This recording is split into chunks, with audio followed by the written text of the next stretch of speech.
दोस्तों नमस्कार, बहुत स्वागत आपका चौकस भारत में। मैं आपका दोस्त ब्रजेंद्र। शिक्षक नियुक्ति नियमावली बिहार लोक सेवा आयोग के अधीन ये पूरा मामला चला गया है और यहीं से अब शिक्षकों की नियुक्ति होगी, उन शिक्षकों की जो 10+2 तक के विद्यार्थियों के लिए अध्यापन कार्य करेंगे, उन्हें सही दिशा निर्देशित करेंगे।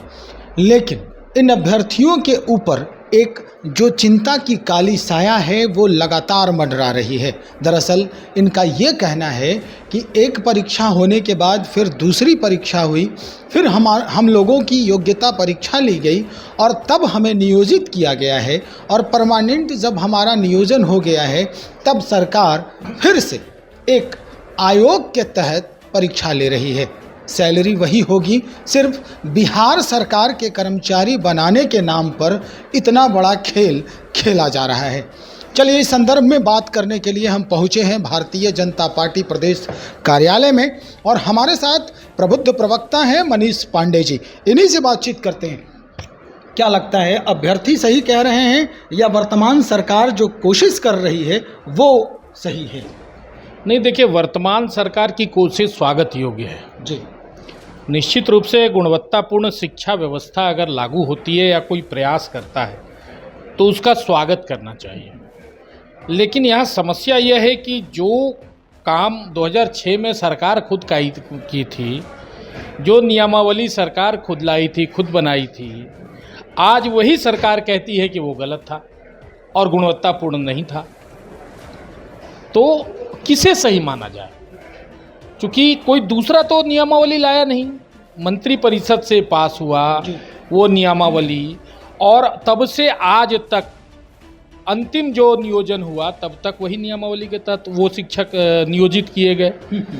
और आज अगर आप कहते हैं कि नहीं वो तो गड़बड़ था और ये सही है जो हम ला रहे हैं, तो सबसे पहले तो सरकार के मुखिया को और जितने उस टर्म में जितने शिक्षा मंत्री थे उनको, और जो शिक्षा सचिव रहे उनको, सबसे पहले तो उनको कटघरे में खड़ा करना चाहिए कि आप बिहार के नौनिहालों को इतने दिनों तक गुणवत्तापूर्ण शिक्षा क्यों नहीं दे रहे थे, वंचित क्यों रखे उनको। तो ये सवाल है। इसलिए अगर गुणवत्तापूर्ण शिक्षा दे रहे हैं तो बहुत अच्छी बात है, लेकिन अगर आप इतने वर्षों तक 17 वर्षों तक नहीं दे पाए तो गुनहगार कौन है, ये सवाल तो उठता है। लेकिन अब जो है अभ्यर्थी हैं, हालांकि वो पहले से ही शिक्षक कई स्कूलों में, कई विद्यालयों में अपना अध्यापन कार्य कर रहे हैं और बखूबी उनका जो है निर्वहन कर रहे हैं, अपने जो पदभार उनको दिया गया है, उसके बावजूद भी अन्य कार्यों में संलिप्त हैं। सरकार की तरह तरह की योजनाएं हैं, तरह तरह के कार्यक्रम हैं, उनको उसमें लगा दिया जाता है और वो उसे बखूबी निभाते हैं। लेकिन उनका ये कहना है कि परीक्षा के बाद फिर कैसी परीक्षा, इसमें उनका देखिए बिल्कुल जायज़ कहना है उनका। मैंने गुणवत्तापूर्ण शिक्षा पर जब आपने सवाल किया तो मैंने उसका जवाब दिया, लेकिन जहाँ तक नियोजित शिक्षकों का और शिक्षक अभ्यर्थियों की जो बात आज की तारीख में है, वो बिल्कुल जायज़ मांग है उसका, और हम भारतीय जनता पार्टी उसका पूरा समर्थन करती है। और समर्थन इसलिए करती है कि एक तो जिन लोगों को आपने शिक्षक मान लिया और जिन लोगों को आपने नियोजित कर लिया, अब उनको आप फिर से कह रहे हैं कि पुनः आप परीक्षा देंगे और परीक्षा देंगे तब आपको राज्यकर्मी का दर्जा मिलेगा। यानी कि अब तक तो आश्वासन दे रहे थे कि आप लोगों को राज्यकर्मी का दर्जा दिया जाएगा, राज्यकर्मी का दर्जा दिया जाएगा, वेतन बढ़ाया जाएगा, ट्रांसफ़र पोस्टिंग की जाएगी।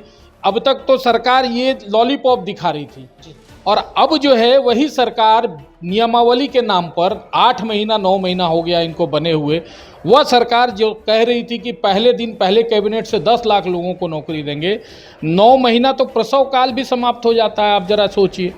और ये 9 महीना पूरा हुआ और अभी तक इन नियमावली और विज्ञापन के नाम पर लटका रहे हैं। और जो बीपीएससी का मामला है तो ठीक है, आप लीजिए, 7वां चरण फुलफिल कर लीजिए। और देखिए, दुर्भाग्य यह है कि पहले ये 10 लाख कह रहे थे, उसके बाद नीतीश जी ने हाल में कहा कि 2 लाख से ज़्यादा, उसके बाद आए 1,78,000 पे, और अब कह रहे हैं 1,70,600 समथिंग्स का। मतलब ये झूठ पर झूठ, झूठ पर झूठ कह रहे हैं। और स्थिति यह है कि 4 लाख तो सिर्फ नियोजित शिक्षक है, 4 लाख सिर्फ नियोजित शिक्षक हैं, और 3 लाख अभ्यर्थी हैं जिन्होंने सीटेट बीटेट पास कर लिया। ये 7 लाख लोगों को 1,70,000 पदों में कैसे समायोजित करेंगे, जरा बता दीजिए। जबकि 6 से 8 भी जो वर्ग के जो शिक्षक हैं उनकी तो नियुक्ति उनकी नहीं तो रिक्तियां हैं, वो तो उसको तो रिक्त ही रखा गया, जबकि उसमें 40,000 से ज़्यादा सीटें पास हैं। तो देखिए, ये पूरी तरीके से लटकाने अटकाने और भटकाने की कोशिश है। सरकार किसी को नियोजित करना चाहती नहीं है, और इसमें भी सबसे बड़ा जो मतलब की बात है इस पूरे जड़ में कि बीपीएससी का अभी तक जो रहा है स्कोर बोर्ड, कोई ऐसी परीक्षा नहीं है जिसका पेपर लीक नहीं होता है। तो आप जरा सोचिए, ये जो मैप निकाले हैं जिसमें इन्होंने कहा है कि दिसंबर तक हम जो है वो सबका नियोजन कर देंगे, सभी लोगों का रिजल्ट देके और सब कुछ कर देंगे। पहले ये गारंटी लेना कि उसका पर्चा लीक नहीं होगा। पर्चा लीक होगा तो फिर डेट बढ़ेंगे उसके, और तब तक 2024 का चुनाव आ जाएगा, मामला खत्म, खलास।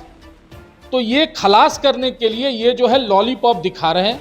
और सबसे बड़ी बात यह है कि आपने, जब हम एनडीए में थे तो जून महीने में यही विजय चौधरी जो शिक्षा मंत्री थे, इन्होंने आश्वासन दिया था कि अगस्त महीने में जो है हमारी सरकार 1,25,000 शिक्षकों का नियोजन करेगा। अब 4 साल से 7वें चरण को लटका रहे थे कि हम करेंगे करेंगे करेंगे करेंगे, और अब जाके जब 4 साल ये स्थिति आई तो आप कह रहे हैं कि बीपीएससी के थ्रू करेंगे। तो आप एक बात बताइए, आप जो वेतन वृद्धि की बात करें, क्या बीपीएससी से पास योग्य लोग वही 40,000 और 45,000 के वेतन के योग्य हैं? चपरासी का वेतन बेवकूफ़ बना रहे हैं बिहार के शिक्षकों को और युवाओं को, आप बेवकूफ़ समझ रखे हैं। जबकि एक सर्विस के लिए बड़ी आयोग है अपने राज्य के। सबसे बड़ा आयोग है, बीपीएससी से बड़ा आयोग कौन है? और आप उसके माध्यम से और बेवकूफ़ बना रहे हैं। दूसरी चीज़ है कि आप कहते हैं कि नियोजित शिक्षकों को हम हटाएंगे नहीं। आप जरा सोचिए, एक विद्यालय में 3 तरह के शिक्षक रहेंगे, तीनों शिक्षक कहलाएंगे, और वहाँ पर आपस में भावना ये रहेगी, वो कहेगा कि हम तो बीपीएससी सेलेक्ट करके आए हैं, हम तुमसे ज़्यादा जानते हैं। वो कहेगा कि हम तो तुमसे ज़्यादा अनुभवी हैं क्योंकि हम 17 साल से शिक्षक हैं। मतलब क्या माहौल आप पैदा करना चाहते हैं नीतीश जी? क्या बिहार की शिक्षा व्यवस्था ऐसे ही कराती रहेगी? ये कौन सी व्यवस्था है? आप किस तरह से आप शिक्षा को, एक तो इंटर वाला विषय किए, कॉलेज की शोभा पहले कहाँ से बढ़ती थी? कॉलेज की शोभा, जो बोर्ड पास करके जो नए नए विद्यार्थी कॉलेजों में जाते थे ना, तो कॉलेज में जो इंटर का क्लास होता था वही होता था क्लास, और कॉलेज का रौनक इंटर के विद्यार्थियों से ही होता था। उसको समायोजित कर दिया यहाँ हाई स्कूल में 10+2 में, और वहाँ पर इन्होंने भर्ती नहीं की शिक्षकों की, वहाँ पर ब्लैंक हो गया। अब वो बच्चे बिना शिक्षक के, बिना पढ़ाई के कैसे रिजल्ट ला रहे हैं? यह भी चमत्कार ही है। आप जरा सोचिए, तो पहले तो कम से कम कॉलेज जाते थे प्रोफेसर लेक्चरर से उनका नोट्स तो कंप्लीट हो जाता था, कम से कम क्लास तो हो जाता था। अब तो ना नोट्स बन पा रहा है, ना ही पूरी तरह से प्राइवेटाइजेशन पर है, कोचिंग पर ये लड़के हैं। तो जहाँ एक तरफ महाविद्यालय की दुर्दशा हो गई, वहीं जो माध्यमिक और प्राथमिक और उच्च माध्यमिक है उस पर जो कुठाराघात है। आप बताइए, बीपीएससी कितना, एक बार में बीपीएससी कितने लोगों को चयनित कर सकेगी? ये जो 3 लाख जो रिक्तियां हैं अभी शिक्षकों की, मुझे लगता है कि बीपीएससी के माध्यम से तो 6-7 साल लग जाएगा इसको पूरा करते करते। और तब तक सफ़र कौन करेंगे? वो बच्चे जो गरीब हैं, जिनके नाम की आप राजनीति करते हैं, गरीब गुरुआ की राजनीति करते हैं। वैसे बच्चे जो प्राइवेट स्कूल में नहीं जा सकते, गरीब हैं, जिनके माँ बाप किसी तरह से वहाँ पढ़ाई कर रहे हैं और वहाँ शिक्षकों की कमी रखी है। ये चाहते नहीं हैं कि गरीब के बच्चे पढ़े, क्योंकि पढ़ जाएंगे तो इनकी राजनीति समझ जाएंगे, और राजनीतिक समझ जाएंगे तो इनकी सत्ता से बेदखल हो जाएंगे। यही राजनीति है। चलिए, बहुत शुक्रिया जानकारी देने के लिए। हमारे साथ मनीष पांडे जी, भारतीय जनता पार्टी के प्रदेश प्रवक्ता हैं।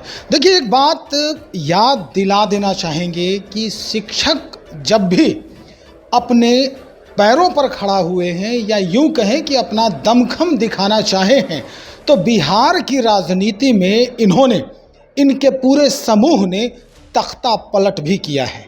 ये इतिहास गवाह है बिहार की। लेकिन अभी जो स्थिति बन रही है इनके भविष्य के साथ, जैसा कि शिक्षक, एक चीज़ और बोलना चाहेंगे जी, बताएं।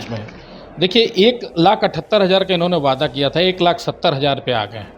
मैं पूछना चाहता हूँ कि इसमें गेस्ट टीचर है, इसमें म्यूज़िक टीचर हैं, इसमें फिजिकल टीचर हैं, कंप्यूटर टीचर हैं। आप एक स्कूल में कम जो आइडियल जो है उसमें फिजिकल टीचर भी चाहिए, म्यूजिकल चाहिए, कंप्यूटर चाहिए। आज की तारीख में पूरी फैकल्टीज अगर बनाना है तो आप ये सोचेंगे आप 5,000 10,000 और कम कर देते, इनका भी समायोजन साथ साथ कर लिए होते तो कम से कम स्कूल का एक स्वरूप जो ओवरऑल होता वो तो पूरा होता। और इनकी मांग भी जो इतना लंबा जो गेस्ट टीचर का है, जो आज +2 में इतने दिनों से पढ़ा रहे हैं, म्यूजिक टीचर हैं, कंप्यूटर टीचर के बगैर डिजिटल इंडिया आपका सपना पूरा नहीं हो सकता है। लेकिन सरकार की देखिए कितनी गंदी मानसिकता है कि उसने इस पर विचार ही नहीं किया।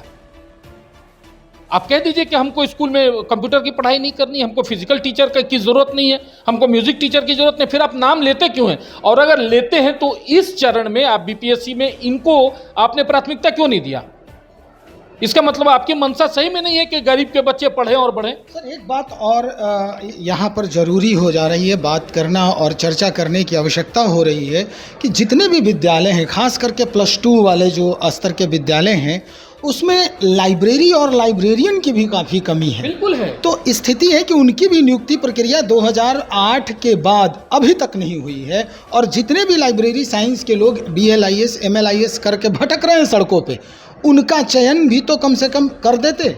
देखिए ये सरकार आप देखिएगा, शुरू से हम भी सरकार में भाजपा भी रही है, पार्ट रही है, लेकिन निर्णय तो मुख्यमंत्री ही करते हैं, इस बात से इनकार नहीं हो सकता। मंत्रिपरिषद में अगर कोई भी प्रस्ताव आता है तो बिना मुख्यमंत्री की सहमति से वो प्रस्ताव पास हो ही नहीं सकता। कंस्ट्रक्शन करा दो, हॉस्पिटल का बिल्डिंग बनवा दो, लाइब्रेरी बनवा दो, ये जो खरीदने की बात, जहां भ्रष्टाचार हो सकता है, जहां से कमीशन आ सकता है, पुलिस नहीं है, सिपाही नहीं है, लेकिन देखिए अभी जीप 700 से ज़्यादा खरीदा गया पुलिस डिपार्टमेंट में। ये सारा काम जहां पर पैसा इन्वेस्टमेंट हो सकता है और वहां से कुछ कमीशन आ सकता है, देखिए वो सारे काम हो रहे हैं। लाइब्रेरी भी हो रहे हैं, लाइब्रेरी की लाइब्रेरियन नहीं है, लेकिन पुस्तकें हैं, लाइब्रेरी आपको मिल जाएगा, लेकिन लाइब्रेरियन आपको नहीं मिलेगा, उसमें ताला लगा हुआ है। ऐसे कई विद्यालयों में आप जाएंगे, आपको स्थिति हो जाएगी। कंप्यूटर इस 17 वर्षों में आप जाइए, कई स्कूलों में कंप्यूटर खरीदा के रखा गए, लेकिन कंप्यूटर टीचर वहां नहीं है। जिम आ गया, जिम है कई स्कूलों में, लेकिन ट्रेनर नहीं है। तो ये वही है, खाओ पकाओ और गरीब के बच्चों को बढ़ने मत दो, पढ़ने मत दो। गरीब के बच्चों को बढ़ने ना दो और पढ़ने ना दो, ये मनीष पांडे जी कह रहे हैं। स्थिति साफ है, सरकार को भी समझने की ज़रूरत है। सरकार जिनकी भी हो, अगर जनहित में बात करती है, जनहित की बात करती है, जनता के बारे में सोचती है, उन नौनिहालों के बारे में सोचती है, तो निश्चित तौर पर शिक्षा व्यवस्था को दुरुस्त करने की ज़रूरत है। और अपने राज्य में जो स्तर है, शिक्षक जो अभ्यर्थी हैं उनके और उनके योग्यताओं की जो हमेशा बातचीत चलती है और योग्यताओं को एक छन्नी में छानने की प्रक्रिया जो चल रही है, वो निश्चित तौर पर अब या तो इसी को कंटिन्यू किया जाए या फिर अभी जिस तरह की प्रक्रिया हुई है इसमें कोई तब्दीली लाई जाए। खैर, अब बात उनसे भी करेंगे और जानने का प्रयास करेंगे कि क्या कुछ नया परिवर्तन की चाह है उन शिक्षकों में। आप बने रहे हमारे साथ, बहुत शुक्रिया आपका।